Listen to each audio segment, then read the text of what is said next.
que más bien no genera. O sea, ya se probó el proceso. Y al final.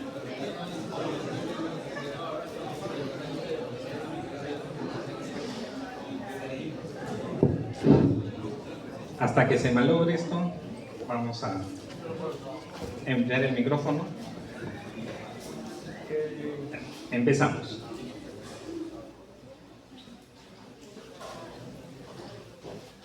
En el libro hay un capítulo que habla sobre metaanálisis. No es muy extenso. Lo complementan con el Argimón. El Argimón tiene un capítulo de revisiones sistemáticas. ¿Ok?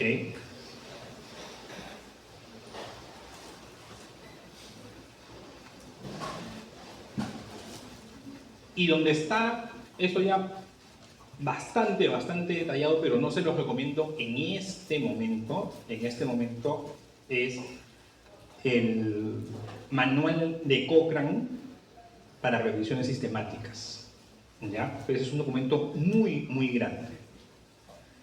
Uno que es, vamos a decirle, intermedio, que tiene cosas técnicas, pero que a ustedes les va a ayudar mucho, si aún no lo han leído, porque es muy bueno, es la guía Prisma, que es la guía para la redacción de revisiones sistemáticas. El documento de explicación de la guía, porque ya ustedes conocen, estas guías tienen la lista de chequeo, que es un documento chiquito, 3 páginas, 4 páginas exagerando, y luego está el documento que explica la elaboración de la guía, que ya es más amplio, pero tampoco son 200 páginas, ¿ya? Entonces, complementan un poco con Argimón, complementan con la guía Prisma, y ya en vacaciones, con tiempo, lo que quieran profundizar, los documentos de Cochrane. Bueno, esto es para un poco ver cómo el volumen de la información científica ha ido creciendo en el tiempo, con la salvedad, estos son los artículos registrados en PubMed, ¿ok? El eje de las ordenadas, ¿en qué escala está? Logarítmica. Entonces, si dividimos en los siglos,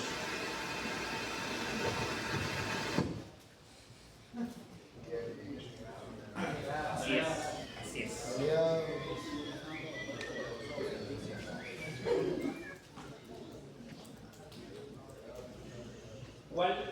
Históricamente, ¿cuál fue la primera revista científica que se publicó en el mundo?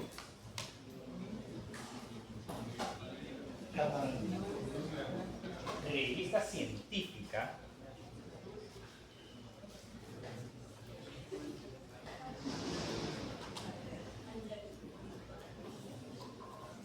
Le Journal de Savanas, en Francia. Y el mismo año, ¿cuál fue la segunda revista científica que se publicó? Los Proceedings de la Royal Society de Inglaterra, que se publican hasta ahora. Y eso fue hacia, bueno, acá en PubMed están desde 1781, eso ha sido hacia 1760 y algo. La revista francesa muere con la Revolución Francesa y los proceedings continúan hasta ahora. Estas son las publicaciones registradas en PubMed, que son revistas médicas. ¿Y qué es lo que observamos en este gráfico? Siglo XVIII. Cada punto es un año, ¿no? Acá no están identificados los puntos, pero ustedes ven que sube, baja, un poquito quebrado. Aproximadamente estamos hablando de decenas de artículos que se publicaban cada año, ¿no? Entonces por aquí está en 60, 80, decenas. Siglo XIX. Se empieza publicando pocas centenas al año y vean cómo termina el siglo, con algunos millares. El siglo pasado, el siglo XX, se empezó con pocos millares de artículos que se publicaban cada año a cientos de miles de artículos por año. Y hoy en día estamos ya superando el millón de artículos que se publican al año. ¿Cuántos artículos ustedes leen cada día? Leen artículos, ¿no? Me imagino.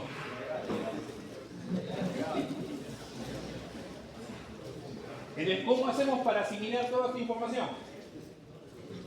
Le decimos a la IA, resúmeme, ¿no? Es bien interesante cómo la IA resume y resume y resume, ¿no? Al final queda una palabra y no hemos asimilado en realidad el contenido, pero es un problema. Imposible que alguien pueda leer toda esta cantidad de información. El año 2023, hay una web que reportaba cuántos artículos, ¿no?, están registrados en PubMed cada año.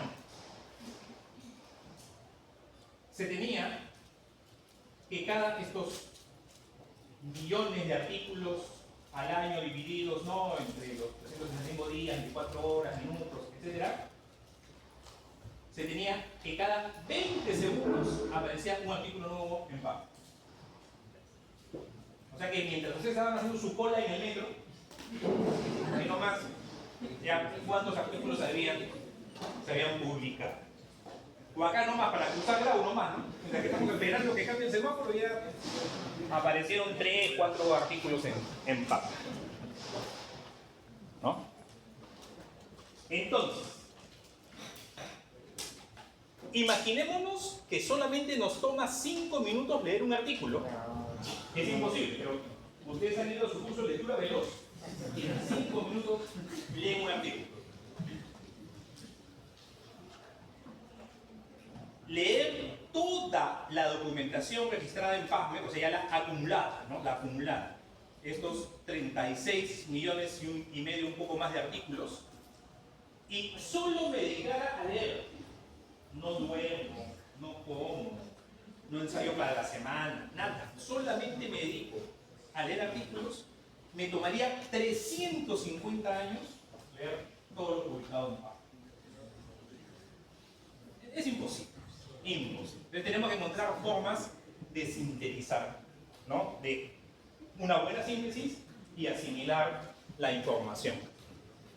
Entonces, una de las formas por las cuales podemos sintetizar información es a través de las revisiones sistemáticas, que son investigaciones con una metodología objetiva, clara, reproducible, donde todos los pasos, ¿no?, se hacen transparentes.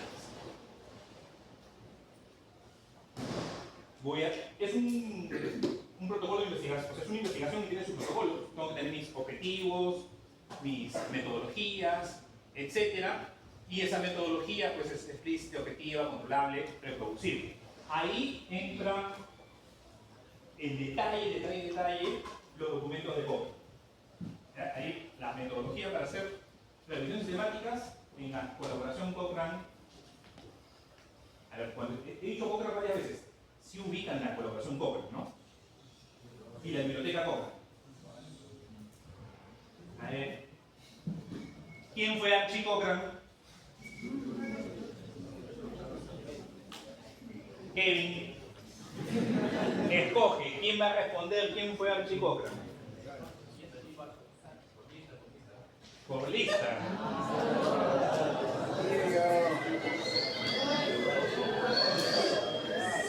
Inicio. A ver, Kevin, dime un número del 1 al 142.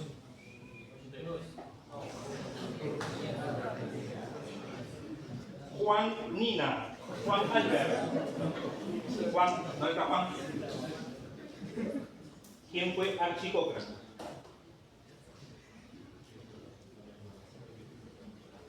Dime un número, Juan, del 1 al 142.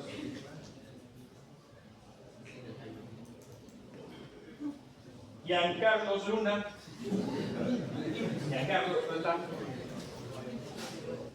Archie Cochrane. A ver, un número del 1 al 142. 22. Fernando Calixto. A ver, Fernando, ¿no está Fernando? ¿Dónde está? ¿No hay? ¿Qué tal la tumba? Archie Cochrane. No epidemiólogo.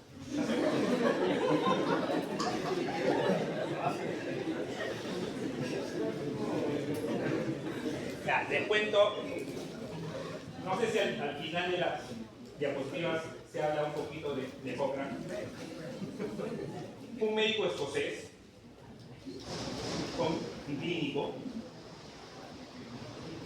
a quien se le solicita haga una evaluación de cómo mejorar, cómo tomar decisiones en el sistema de salud inglés, americano. Y es, no voy a decir el primero, pero en su informe aboga, sugiere, enfatiza la importancia de tomar decisiones basadas en estudios bien hechos, particularmente en estudios experimentales. ¿Ya? Solo lo digo por si acaso Cochrane no hizo ninguna revisión sistemática, ningún metaanálisis, ¿ya? Cochrane no hizo eso.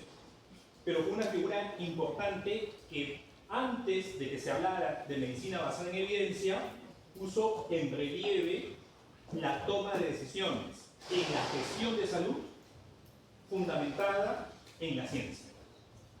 Entonces, cuando luego otros médicos ingleses están interesados en promover la toma de decisiones razonadas, toman el nombre de Cochrane para ponerle, ¿no?, como epónimo a esta organización.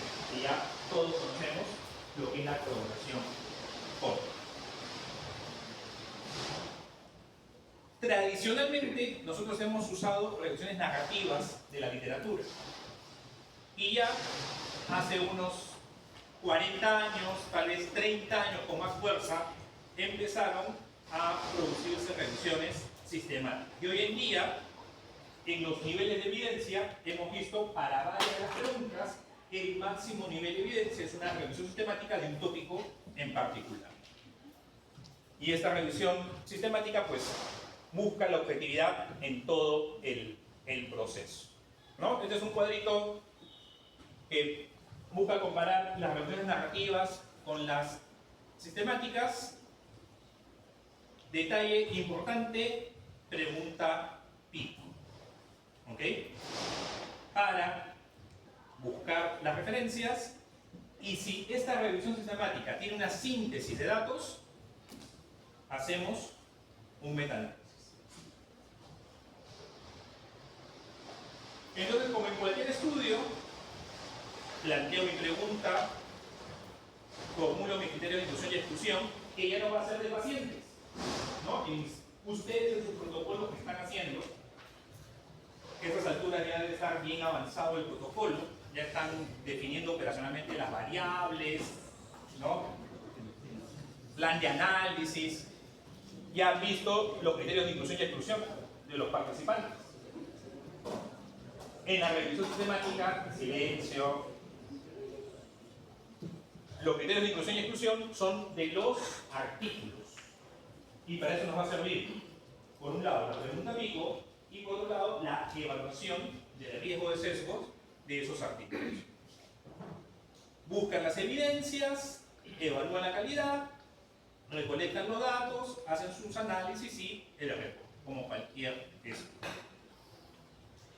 Las preguntas pico nacen en el contexto de llegar a una sistematización de lo que vamos a llamar una pregunta clínicamente relevante. ¿Ok? Ahí es donde nace. Y al buscar cómo organizar estas preguntas, empezando por evaluación terapéutica, ese es el origen. Preguntas relevantes sobre cómo manejo al paciente. Se plantean estos 4 grandes componentes, ¿no? ¿Quiénes son los pacientes que van a ser sometidos al tratamiento? ¿Cuál es esta intervención experimental? ¿Cuál es el tratamiento control? ¿Y cuál es mi output? ¿Cuál es mi endpoint? Y las 4 tienen que estar consignadas en la pregunta. Esa es pregunta PI. En el tiempo fue creciendo, variando, y entonces ya no era solamente para estudios experimentales, también para estudios observacionales.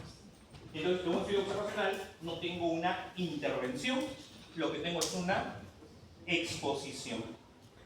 Entonces, de pregunta pico paso a pregunta eco. Si mi diseño es no controlado, puede ser una pregunta pino. Si mi estudio observacional no es controlado, puede ser una pregunta pero. Pregunta PO. PO. ¿Qué estudio podría ser? Un estudio transversal, un estudio de prevalencia. Pregunta PO. Y dentro de la pregunta pico, algunos hablan de pico cuando la T es el tiempo, picos cuando la S es el diseño. Está planteado dentro de la pregunta. ¿Ok? Y van a encontrar hoy en día en YouTube videos, artículos, un montón. Pero sepan, entonces se dio el salto de la pregunta pico, el uso. Hoy en día, y esto está perfecto para ayudar a formular los protocolos de investigación. Pero sepan, y es bonito, es importante conocer la historia. La pregunta pico no nace para formular preguntas de investigación para protocolos.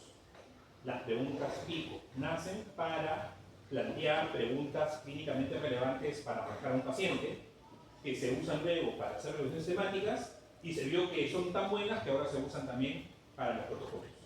¿Ya? Por ahí ustedes escuchan las preguntas pico en clases de metodología y piensan que ahí es donde se originó todo. Aquí se ve chiquito, ustedes tienen mejor en la diapositiva. Esto ha crecido, se ha desbordado de tal manera que ahora hay otros modelos de preguntas para diferentes situaciones, ¿no? Por ejemplo, para estudios cualitativos, para estudios económicos, en fin, hay de todo. Esto solamente para que sepan que esto va creciendo. Y la pregunta pico en una organización semántica me ayuda en mi estrategia de búsqueda.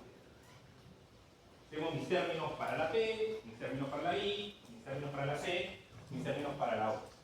Dentro de los términos de cada una de las letras, voy a usar el conector OR. Y entre términos, voy a usar el conector AND. Eventualmente, también voy a usar el conector NO. Ya no son los 3 conectores que usa PAPA: AND, OR y el NO. Sinceramente, quienes han construido una búsqueda en PubMed con la búsqueda avanzada? Levanten la mano. Y el resto. Los que han levantado la mano, les van a enseñar a sus compañeros cómo hacer búsqueda avanzada en PubMed, que tampoco es tan complicado. Pero ayuda, silencio, ayuda bastante porque es más eficiente la búsqueda. ¿Ya? Hacer la búsqueda, la construcción, silencio, haciendo su estrategia de búsqueda con la búsqueda avanzada de PubMed, les va a ahorrar tiempo. ¿Ya? En lugar de pasarse 350 años leyendo, van a identificar el texto que más les ayude. Las revisiones sistemáticas, entre sus ventajas, al tener un protocolo claramente establecido, limitan los sesgos en la identificación de esos estudios. Esto es importante. Ya, nosotros leemos lo que han hecho otros grupos de investigadores y tenemos la posibilidad de asimilar mucha información en poco tiempo. También reduce los tiempos entre los descubrimientos y las aplicaciones. Puedo evaluar el criterio de equilibrio de consistencia. Y en la revisión sistemática, ¿cómo es que evalúo la consistencia? Con el forest exacto, ¿no? También puedo evaluar heterogeneidad y se incrementa la precisión, ¿no? Justamente el forest flock me incrementa la precisión. El metaanálisis es el promediar todos los resultados de todos los artículos que he recuperado. Y por lo tanto, este agrupamiento tiene un objetivo sintético, pero a su vez me permite evidenciar las diferencias.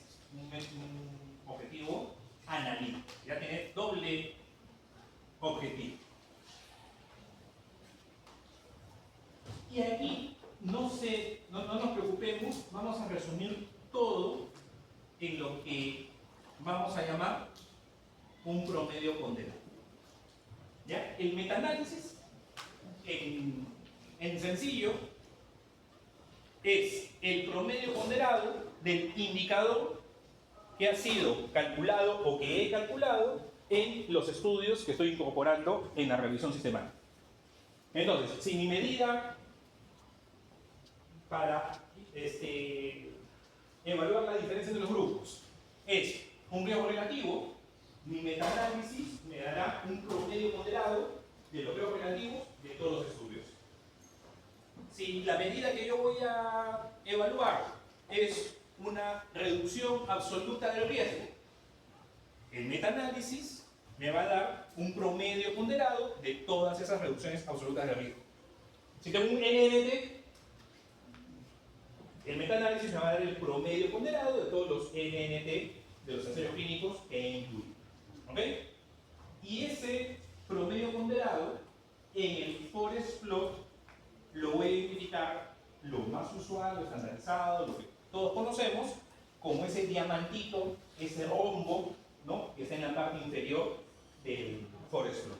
¿Ya? Ese es el promedio ponderado, donde el ancho de ese rombo, que es el ancho, ese es esa distancia, el intervalo de confianza.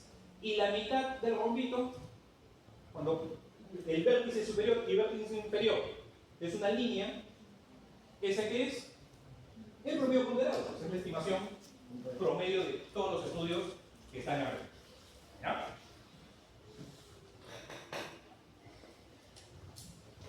Ahora, ¿cómo hago ese promedio ponderado? Aquí la cosa se pone un poquito más complicada. Puede ser promedio ponderado por efectos fijos o promedio ponderado por efectos aleatorios. ¿Y de qué depende un modelo u otro? De la heterogeneidad. Si hay poca heterogeneidad, es decir, los estudios son homogéneos o tienden a ser homogéneos, efectos fijos. Si los estudios tienden a ser heterogéneos, efectos aleatorios. ¿Cómo identifico la heterogeneidad? En el forest plot, en la parte de abajito, hay una I y hay un chi cuadrado de heterogeneidad. Con eso lo identifico. ¿Está bien? ¿Están viendo con una cara? Así es. Eso está acá, pues. Este rombito, ¿qué es? El promedio ponderado de todos los estudios que han sido incluidos. Cada punto azul es el valor del riesgo relativo, ¿no? En este caso es el riesgo relativo de diferentes estudios. ¿Cuántos hay? 2, 4, 6, 8, 10, 12. En esta revisión sistemática se han incluido 12 estudios. Aquí tenemos la estimación, el promedio ponderado de los 12 riesgos relativos. Es varios estudios no significativos, otros significativos al lado de protección, uno hacia el lado de riesgo pero no significativo. Este es el resumen. Ya. Este resumen, ¿cuál fue el método que se usó? El método fijo o método aleatorio. Efecto fijo o efecto aleatorio. Veo aquí. Veo que el I cuadrado es bajo y el chi cuadrado 14 para, acá está, el valor P 0,19, método fijo. No hay heterogeneidad. Ahorita no se preocupen porque no me están comprendiendo y lo sé. La I, vean acá, esta I al cuadrado es lo que me marca la heterogeneidad. Va del 0 al 100%. 100% es totalmente heterogéneo. Hacia el 0, 15, 20, 30, no hay heterogeneidad. Y siempre que ustedes ven un valor P, ¿qué es lo que deben de pensar? ¿Qué es lo que hay detrás de un valor P? Hay una prueba de hipótesis. ¿Y cuál es el primer paso en las pruebas de hipótesis que hicimos en el curso de bioestadística? Plantear la hipótesis nula y la hipótesis alternativa. Y la hipótesis nula, ¿qué es lo que siempre me dice? Que no hay reglas.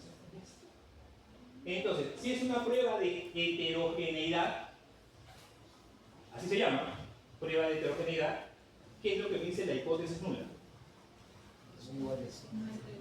Que no hay heterogeneidad, que son iguales, que son homogéneos. Si el valor P es 0,19, ¿rechazo o no rechazo la hipótesis nula? Para el alfa de 0,05, que siempre es lo más habitual. No rechazo. No se rechaza. Si no rechazo la hipótesis nula, ¿qué concluyo? Son homogéneos. Son homogéneos. Y si son homogéneos, ¿qué método uso para mi metaanálisis? Efectos fijos. Ya está, así de sencillo. ¿Todos claros?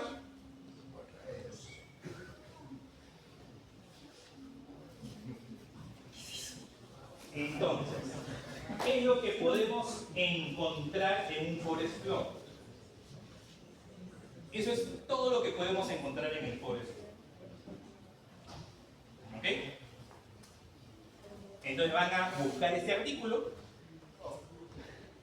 Vean, son 9 páginas nomás. Rapidito lo leen y ahí les describe cada componente del forest plot. Vamos a regresar porque aquí se ve con más claridad. En el forest plot vamos a tener cada línea horizontal, que es el intervalo de confianza de cada uno de los estudios. Y la información del estudio se presenta, ¿no? Una pequeña identificación del estudio, que usualmente es los autores y el año, los datos que me llevan a esta medida de síntesis, y en el forest plot la línea vertical continua me marca o me señala el valor de la no diferencia entre los grupos. Si es un grafo relativo, ¿dónde va a estar la línea continua? En el 1. Si es una diferencia de medias, ¿dónde va a estar la línea continua? En el 0. Si es una diferencia de proporciones, ¿dónde va a estar la línea continua? Una diferencia de proporciones, ¿dónde está la línea continua? Diferencia de proporciones, ¿dónde está la línea continua? En el 0. Si es una revisión sistemática de una sensibilidad, una especificidad, ¿dónde está la línea continua? No hay. Claro, no hay línea continua porque no estamos haciendo comparaciones, estamos estimando una proporción. Lo que podemos tener es una línea quebrada que me marca el valor Ahorita ya no podemos. Revisen su clase que acabamos de ver de pruebas diagnósticas. Ahí lo tienen a la mano. Vayan al gráfico, al forest plot que les mostré sobre el tiraje y neumonía en niños. Vayan ahorita. Hay una línea horizontal, perdón, vertical, que parte del eje y marca dos áreas. Vayan a esa diapositiva. ¿No hay? Ya, pero es quebradito, no es continuo.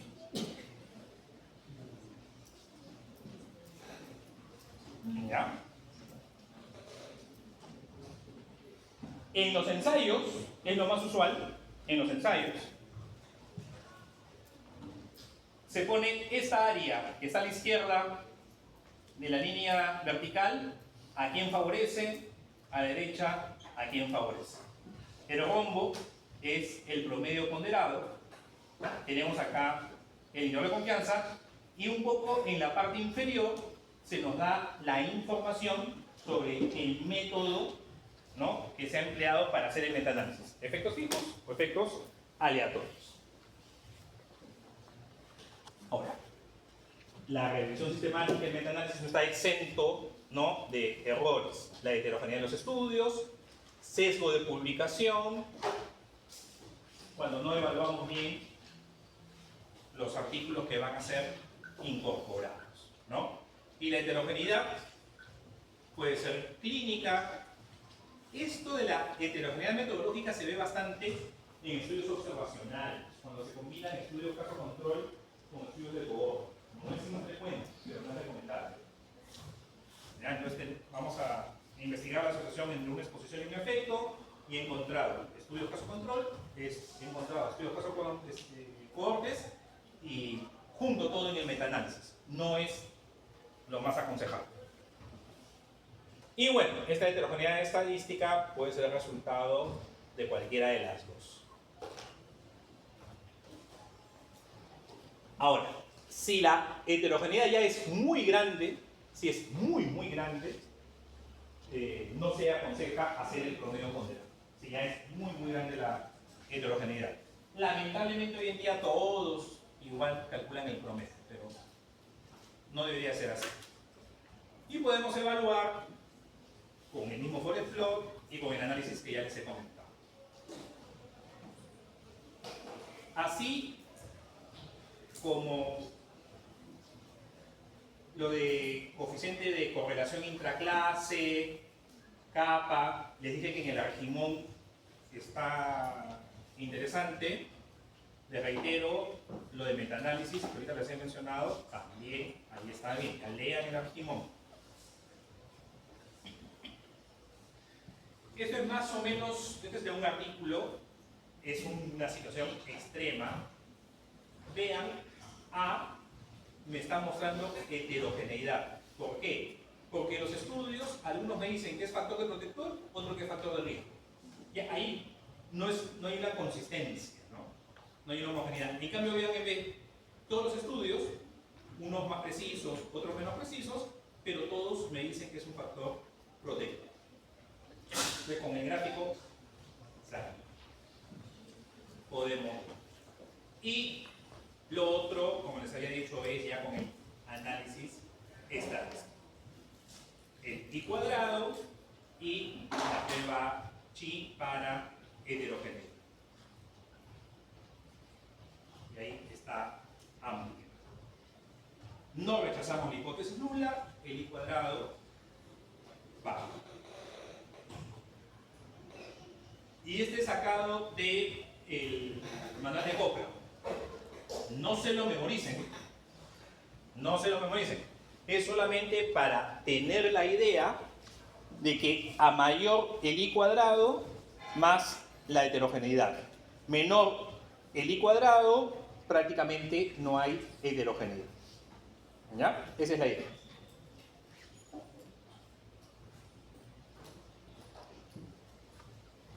¿Cómo se llama este gráfico? Este gráfico, ¿cómo se llama? Este pues, gráfico de embudo. el funnel plot. ¿Quién me explica que un número del 1 al 142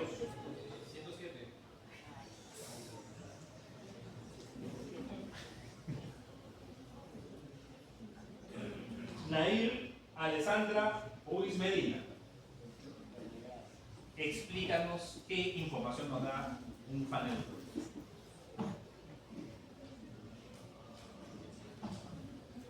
¿Quién quiere ir ahí? Escoge. ¿Quién? ¿Quién? Compañero. No, pero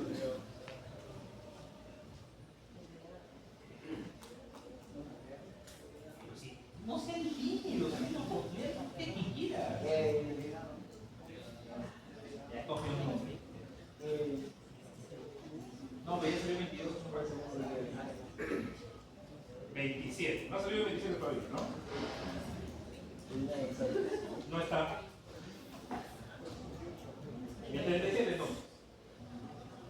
Laura Contreras. Laura Rocío, ¿dónde está? A ver, explícanos qué información nos da el funnel plot.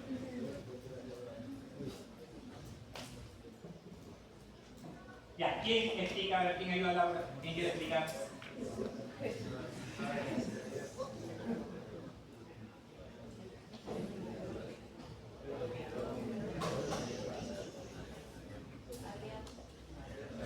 ¿Adrián? ¿Quién es Adrián?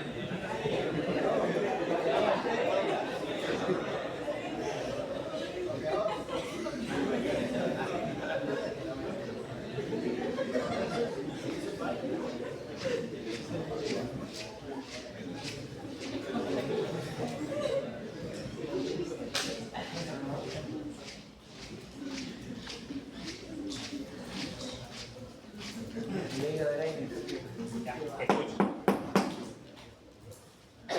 El eje de las ordenadas, el eje Y, en el funnel plot, ¿qué es lo que dice? La inversa del SE. ¿Qué es SE? Error estándar. ¿Qué es el error estándar?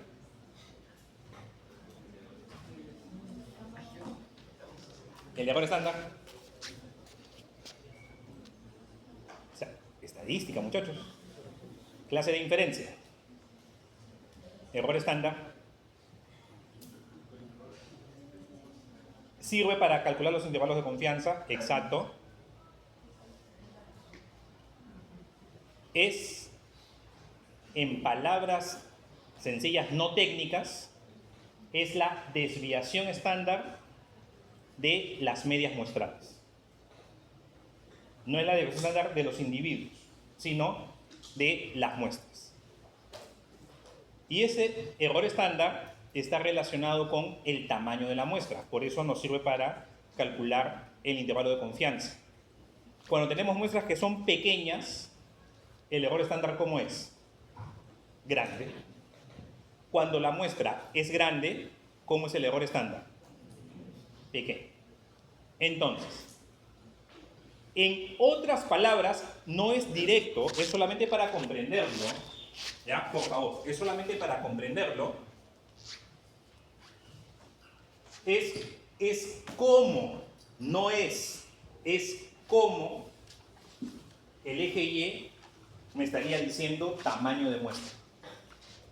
Porque hay una relación inversa entre tamaño de muestra y error estándar. Aumenta el tamaño de muestra, disminuye el error estándar. Y el eje Y me está mostrando la inversa del error estándar. ¿Ya? Si yo tengo estudios con muestras que son pequeñitas, con muestras que son pequeñas, estadísticamente, eso es teoría estadística pura y dura. ¿Cómo espero que sean los resultados de diferentes estudios pero con una muestra pequeña.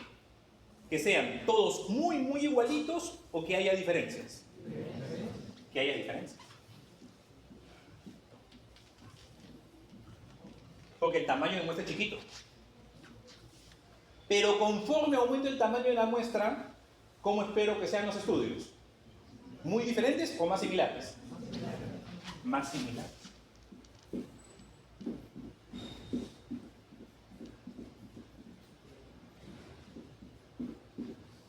Y ese es un forest plot. Cuando ustedes hacen una revisión sistemática, van a recuperar artículos de diferente tamaño de muestra. Los artículos que ustedes van a recuperar con muestras más pequeñas, es razonable, es esperable que sus resultados sean más diversos entre ellos. Los estudios con tamaños de muestra más grande se esperan que sean más cercanos en sus resultados. ¿Ok? Alrededor, vamos a decir aquí, del parámetro. Alrededor del valor que yo espero sea el poblacional. ¿Ok? Entonces, eso es lo que yo espero en una revisión sistemática. Pero si en una revisión sistemática ustedes hacen su forest plot, por ejemplo, su funnel plot, y cuando grafican los estudios, encuentran esto, ¿qué es lo que pueden sospechar? Que acá está faltando algo. Si está faltando algo, es que no se publicó. ¿Y cómo se llama eso que falta que no se publicó? Sesgo de publicación. Por eso que el funnel plot es una forma de identificar el sesgo de publicación. ¿Está bien?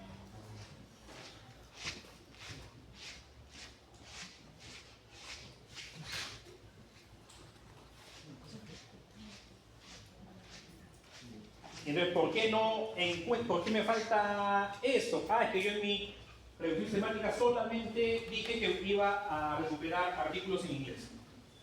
¿No? Publicaciones en otros idiomas no incluyo. Eso me puede generar un sesgo. Sesgo de las bases de datos, ¿no? Bases de datos más exigentes, más restrictivas, no tienen tanta cobertura. Sesgo de citación, ¿no? Cómo está, o sea, el sesgo de citación es cómo ha sido extraído los datos para que desde las bases los artículos puedan ser recuperados y no encuentren. Sesgo de publicación múltiple. Bueno, ahí ya es un tema mega al revés, de que este estudio lo ve una mala práctica, lo he presentado en diferentes revistas, entonces me acumula en un lado respecto a otro. O sea, puede darse también. Y por ahí otras situaciones. Bueno, la valencia interna, en el metaanálisis depende a su vez de la valencia interna de los estudios que han sido incorporados.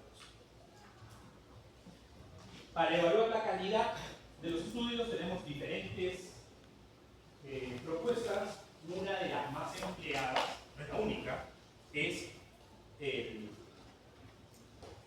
modelo GRADE, ¿no? Para evaluar. Cochrane tiene su modelo, NICE es otra, los NIH, perdón.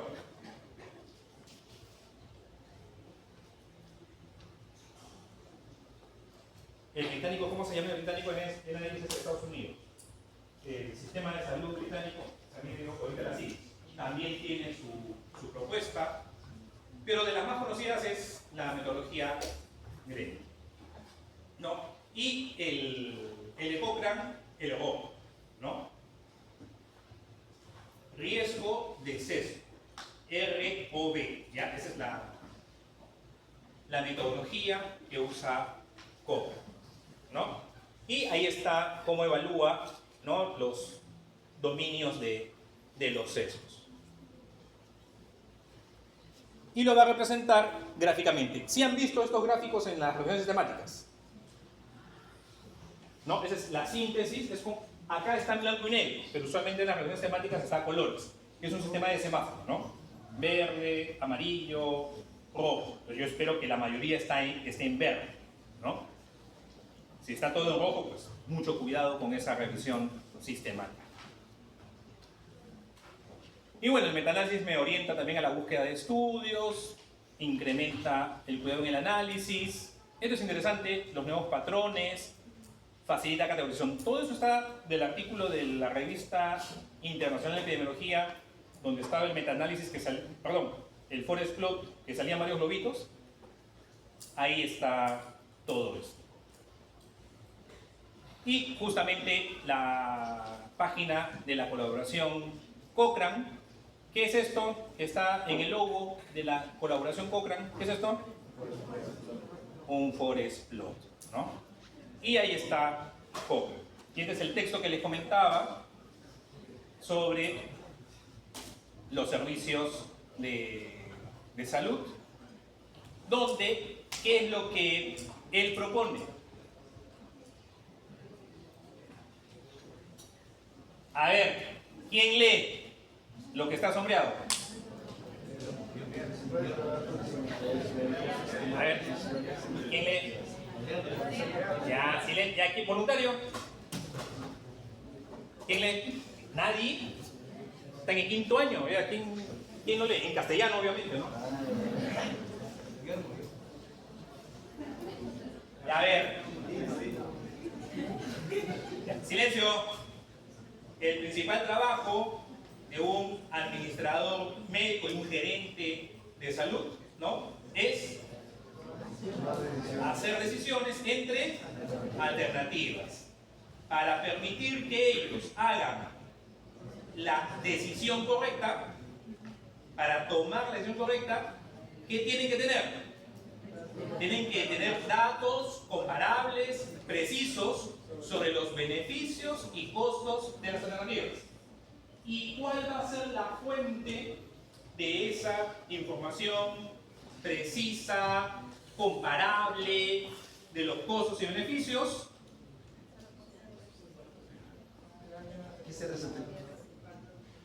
Ensayos clínicos aleatorizados. Y de ahí tenemos la colaboración Cochrane. Son 2C. Colaboración Cochrane y el forest plot. Y ese forest plot sale de esta revisión sistemática. Chalmers, uno de los fundadores de la colaboración Cochrane, y este forest plot es el forest plot de la colaboración Cochrane. ¿En qué escenario?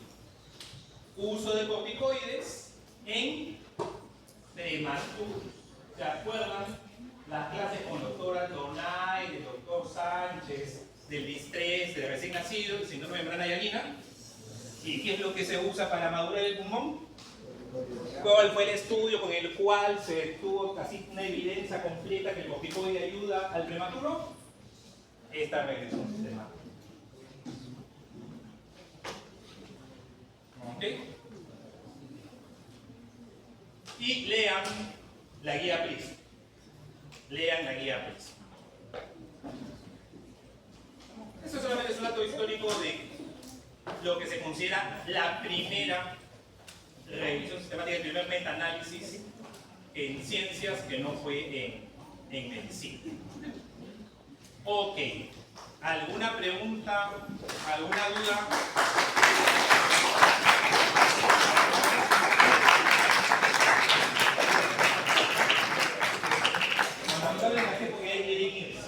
En silencio, vayan avanzando.